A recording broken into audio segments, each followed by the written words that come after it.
जय हिंद साथियों, आप सभी को अपने न्यूज चैनल में आप सभी का हार्दिक अभिनंदन करते हैं। और दोस्तों, अभी देख सकते हैं कि एक दवा के दुकान में हम पहुंचे हुए हैं, जो कि होम्योपैथिक दवा का दुकान है दोस्तों। और अभी हमारे साथ जो है डॉक्टर साहब यहाँ पे हैं, जो कि फाइलेरिया के दवा के लिए जो है इलाज के लिए स्पेशली ये जाने जाते हैं। डॉक्टर साहब, सबसे पहले आपका शुभ नाम जानना चाहेंगे। मेरा नाम डॉक्टर मनीष कुमार हुआ। डॉक्टर मनीष कुमार। जी जी। और हम इलेक्ट्रो एक मिनट, होम्योपैथिक। एक मिनट। मेरा नाम डॉक्टर मनीष कुमार हुआ और मैं इलेक्ट्रो होम्योपैथिक का चिकित्सक हूँ, क्योंकि इलेक्ट्रो होम्योपैथिक और होम्योपैथिक दोनों से ट्रीटमेंट करता हूँ। अच्छा डॉक्टर साहब, आप जो है होम्योपैथ के क्षेत्र में, जी और आपने होम्योपैथ के साथ साथ जो है फाइलेरिया के भी इलाज करने का काम शुरू जी किया। जी ये बिल्कुल। कितने वर्षों से लगभग काम कर रहे हैं आप? लगभग 5-6 साल से कर रहे हैं। 5-6 साल से कर रहे हैं। अभी यहाँ पे हम आपको देख रहे हैं कि बहुत सारे, जितना देर से हम आए हैं, बहुत सारे रोगी लोग जो हैं दिखा करके गए, और आपने जो है बहुत कम शुल्क में उन लोगों का जो है फाइलेरिया का इलाज कर रहे हैं। तो ये बता सकते हैं आप मुझे कि फाइलेरिया किस प्रकार से फैलता है लोगों को? जी बिल्कुल बताएंगे।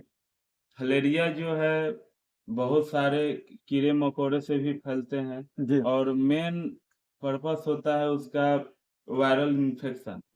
वायरल इन्फेक्शन कहने का मतलब है कि हम लोग जो खाने पीने का जो चीज खाते हैं, इस्तेमाल करते हैं, वो जैसे गंदा पानी हो गया, खराब भोजन हो गया, बहुत ऐसा चीज है जो कि हम लोग को उस चीज से बचना चाहिए। जी। बच नहीं पाते हैं, जिसका हम शिकार हो जाते हैं और मलेरिया का ग्रसित हो जाते हैं रोग से। तो इसमें जो है बचने के लिए हमको शुद्ध खाना चाहिए, शुद्ध पानी चाहिए। बहुत तरह का वायरल इन्फेक्शन से बचना होगा, जो कि हमको सहयोग मिले और इस बीमारी से बचा जा सके। अच्छा, जैसे कि अगर मान कि फाइलेरिया जो होता है कि जब पैर फूलता है या हाथ फूलता है तभी मालूम चलता है, जी लेकिन अंदर से फाइलेरिया पनप रहा है, ये अगर किसी को जानकारी चाहिए तो ये कैसे जानकारी होगा? तो जानकारी के लिए एक टेस्ट होता है, वो जी। टेस्ट के माध्यम से पता चलता है।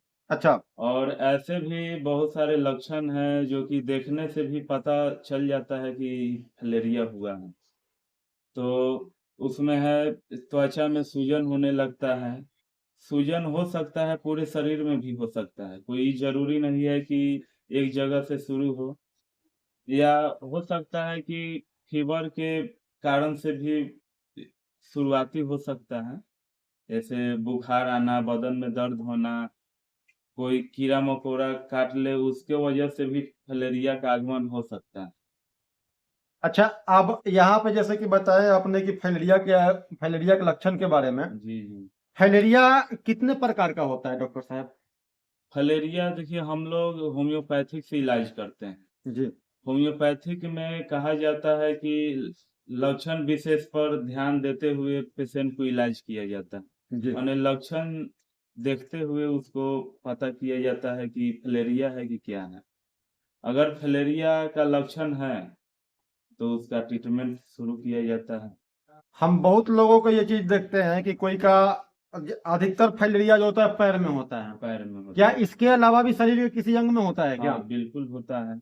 जैसे हाथ में हो जाना, पैर में हो जाना, अंडकोश में हो जाना, बहुत जगह इसका कॉमन देखा गया है कि होता है। अच्छा। जी अच्छा, ये हमें जैसे कि हम देखते हैं कि कोई का मतलब थोड़ा सा फूला होता है पैर, कोई का बहुत ज्यादा होता है, कोई का हाथी की तरह हो जाता है पैर। तो ये इसके बारे में सर कुछ बताना चाहेंगे आप? जी। फलेरिया का कैटेगरी से हम लोग होम्योपैथिक में 2 या 3 कैटेगरी में लेते हैं। जी। एक जो फील पाँव है, जिसको हाथी पाँव बोला जाता है। जी। तो हाथी पाँव जो है वो कुष्ठ के कारण जो बीमारी है ज्यादा पुरान हो जाता है, जिसको क्रोनिक बोलते हैं। जी। क्रोनिक केस में वो फील पाँव होता है, हाथी पाँव जिसको बोला जाता है। जी। और एक्यूट कंडीशन जो है कि तुरंत का, तो उसमें थोड़ा सा इलाज सुविधा हो जाता है, जल्दी बीमारी ठीक होने का चांसेस रहता है। और क्रोनिक में थोड़ा सा टाइम लगता है। अच्छा, बहुत लोग ये बात बताते हैं कि फाइलेरिया हो जाने के बाद कि फाइलेरिया कभी ठीक होता ही नहीं, आपको हमेशा नहीं, दवाई खाते रहना। ऐसा इसमें तो कितना सच्चाई है सर? देखिए, एलोपैथिक वाले डॉक्टर जो हैं बोलते हैं कि फलेरिया ठीक नहीं होता है, जी लेकिन होम्योपैथ वाले डॉक्टर बोलते हैं कि ठीक होता है। ये सच्चाई बात है कि ठीक होता है, क्योंकि हम अभी तक लगभग 10 से 20 पेशेंट ऐसा है इधर का हम बात बता रहे हैं कि जो कि जी। ठीक किए हुए हैं। अच्छा 100 में 100 क्योर हुआ है।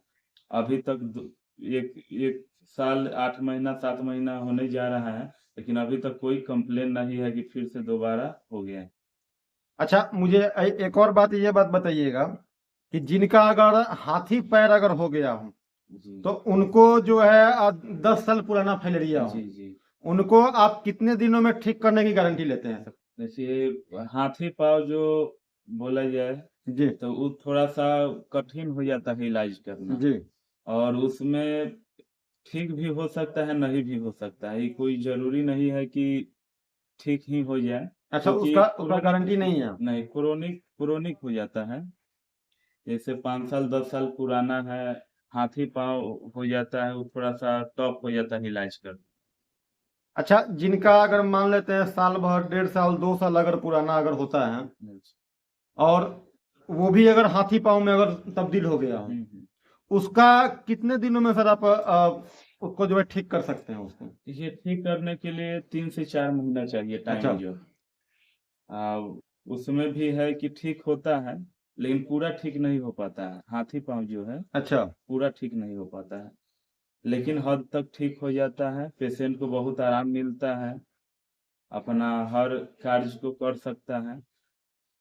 अच्छा, और अगर मान लेते हैं कि जिसका अगर थोड़ा सा फूला अगर हो, साल भर 1.5 साल 2 साल अगर पुराना अगर हुआ हो, तो उसको आप कितना दिनों में ठीक करने की आप अति गारंटी ले रहे हैं सर?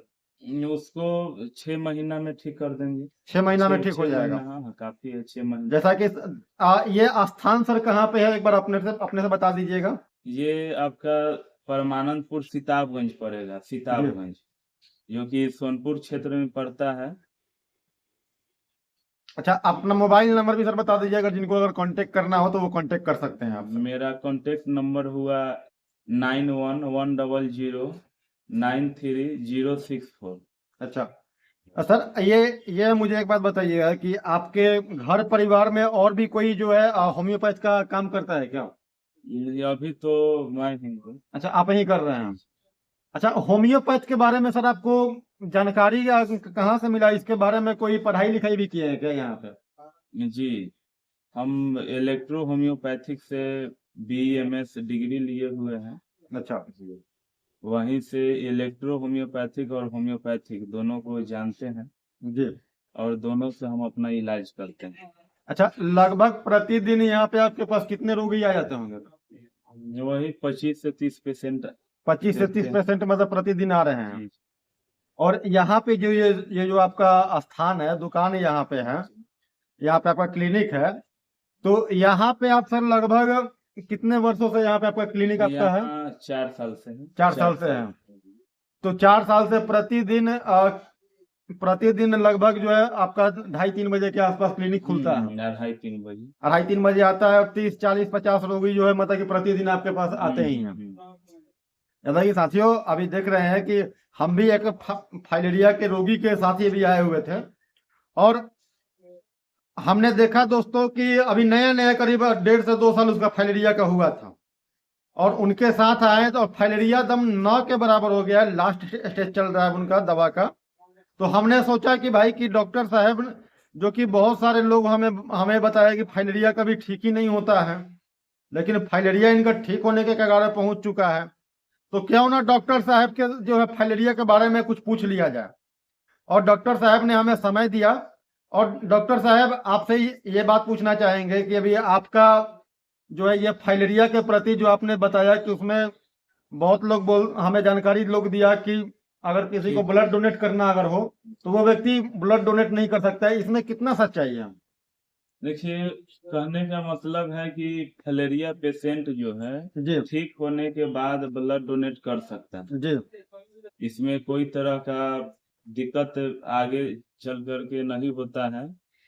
हाँ, जब फलेरिया अटैक हुआ है, ठीक नहीं है, तो थोड़ा-सा इन्फेक्शन जो है फैल सकता है।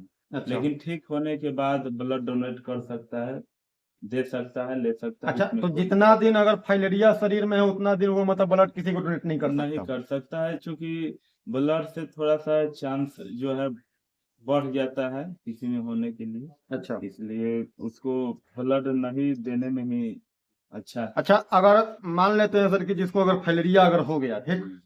तो फाइलेरिया होने के बाद कौन कौन सा ऐसा चीज है जो खान पान में उसको कंट्रोल करना चाहिए और क्या हाँ, क्या काम नहीं करना चाहिए, सर इसके बारे में बता दीजिएगा। ये अच्छा सवाल किए हैं आप। जी इसके बारे में पेशेंट को यही बताते हैं कि फलेरिया जो है शोथ होता है, जी जिसको शोथ बोलते हैं, सूजन बोलते हैं। और इसमें कोई भी तरह का ठंडा चीज वर्जित रहता है, जैसे केला है, दही है, मूली है, गाजर है, आइसक्रीम है, लस्सी है, माने जो भी ठंडा चीज है, जी। इसका सेवन बिल्कुल वर्जित रहता है, नहीं खाना रहता है। और ऐसा करने से फलेरिया जल्द ठीक हो जाता है।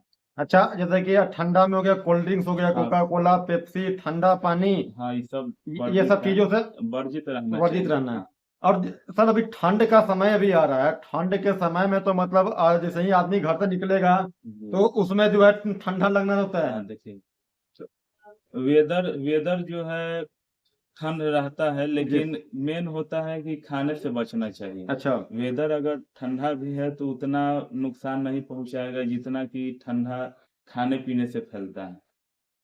मतलब खाने-पीने से बचना चाहिए, बचने से होता है फलेरिया जल्द ठीक हो जाता है, टाइम ज़्यादा लगता नहीं है। अच्छा और उसमें जो फलेरिया पेशेंट है जी ठंडा चीज़ से बच नहीं रहा है, खा पी रहा है, जी उसको चांस बढ़ जाता है और कभी ठीक नहीं होता है, ऐसा देखा गया है। जी। इसलिए हम सभी पेशेंट से अनुरोध करते हैं कि ठंडा चीज़ नहीं खाएँ, पिए, बचें और ख़ास करके ठंड से बचना चाहिए। डॉक्टर साहब, जो आपने फाइलेरिया के बारे में जो जानकारी दिया, इसके लिए आपको बहुत बहुत धन्यवाद देना चाहेंगे और अपने पहलेजा न्यूज के दर्शकों की तरफ से भी बहुत बहुत धन्यवाद देते हैं सर आपको। नवीन जी, आप टाइम दिए, हम भी जी टाइम अपना दिए, जी आपका बहुत-बहुत शुक्रिया करते हैं। जी। और पहलेजा न्यूज़ यूट्यूब जो है, उसको भी हम धन्यवाद कर रहे हैं। चलिए साथियों, अभी आपने देखा फाइलेरिया के बारे में, जो फाइलेरिया के विशेषज्ञ डॉक्टर साहब हैं इन्होंने जानकारी दिया। ये आप सभी को कैसा लगा कमेंट करके बताइएगा और डिस्क्रिप्शन बॉक्स में जो है इनका नंबर आपको मिल जाएगा। जिनको भी अगर आप फाइलेरिया रोग से ग्रसित है, संपर्क करना चाहते हैं, डिस्क्रिप्शन बॉक्स में इनका नंबर और हम आपको स्थान पता लिख करके दे देंगे। और हमारे द्वारा वीडियो में किसी प्रकार की कोई कमी नजर आए कमेंट करके बताइएगा। और आप सभी लोगों से आशा करते हैं कि जिनको भी फाइलेरिया रोग से ग्रसित हैं आकर के संपर्क कीजिए और दम न्यूनतम से न्यूनतम आपको जो है दोस्तों शुल्क में आपको यहाँ पे इलाज होता है। और चलिए, कसमर, अलीपुर, खरिका, सैदपुर, गोविंदचक, गंगाजल, चौसिया, भरपूरा, सुल्तानपुर, गरीबपट्टी, छित्तरचक, रमसापुर, यानी सोनपुर क्षेत्र में कहीं भी कोई अगर न्यूज के लायक अगर बात अगर हो, हमें जानकारी दीजिए, हम जरूर आकर के वहां का मुद्दा उठाएंगे साथियों। भ्रष्ट नेता, भ्रष्ट अधिकारी अगर आपकी बातों को नहीं सुन रहे हैं, हम जरूर वहां पे पहुंचेंगे। अगर अगर हमारा कॉन्टेक्ट नंबर डिस्क्रिप्शन बॉक्स में भी रहता है, आप सभी लोग संपर्क कर सकते हैं। चलिए फिर मिलते हैं अगली वीडियो में। जय हिंद आप सभी को।